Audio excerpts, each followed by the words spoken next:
குழந்தைகளா? அம்மா. கரும்பலகையில நிறைய வாக்கியங்கள் எழுதி போட்டிருக்கேன். சரிங்க அம்மா. ஒவ்வொரு வாக்கியத்திலயும் 2 காலி இடம் இருக்கும். முதலாவதா இருக்கிற காலி இடத்துல குறில் எழுதணும். அந்த குறில் எழுத்தோட நெடில் எழுத்த 2வது கட்டத்துல எழுதணும்.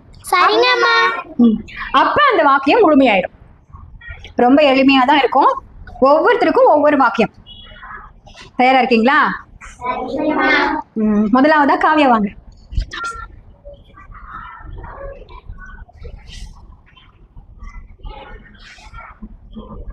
இந்த செயல்பாடு வந்து குறில் நெடில் வேறுபாடு தெரிஞ்சுக்கிறதுக்காக. சரியா? இப்ப பாருங்க, படிங்க. கண்ணை போல காப்போம். சரியா? அடுத்தது வாங்க.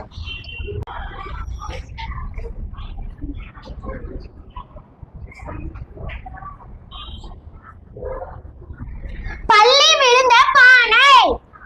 அருமை.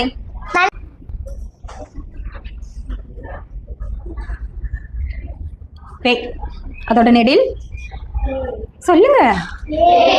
பெரிய பேரிக்காய். அருமை. வாங்க.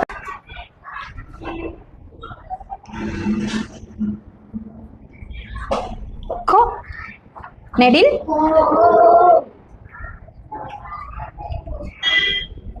படிங்க. கொத்தி தின்னும் கோழி. கொத்தி தின்னும் கோழி. அருமை. எழுதுங்க பிரத்திகா.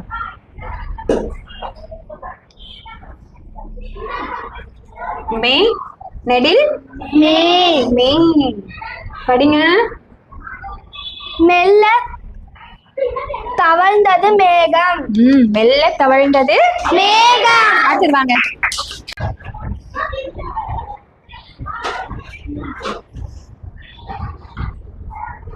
இந்த பரீட்சையில் வரும். இந்த பக்கம் குறில் எழுதுங்க, இந்த பக்கம் நெடில் எழுதுங்கன்னு சொல்லிட்டு.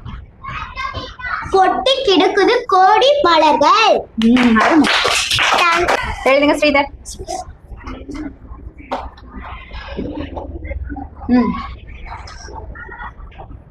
படிங்க. விளக்கு ஏற்றியதால் வீடு ஒளிர்ந்தது.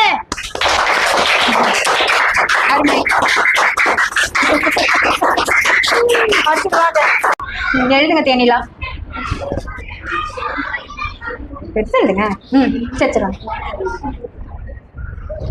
குட்டி குரங்கு கூரையில் ஏறியது. குட்டி குரங்கு கூரையில் ஏறியது. அதுதான் குறில் நெடில் ஒரு செயல்பாடு. புரிச்சுக்கா? Yes.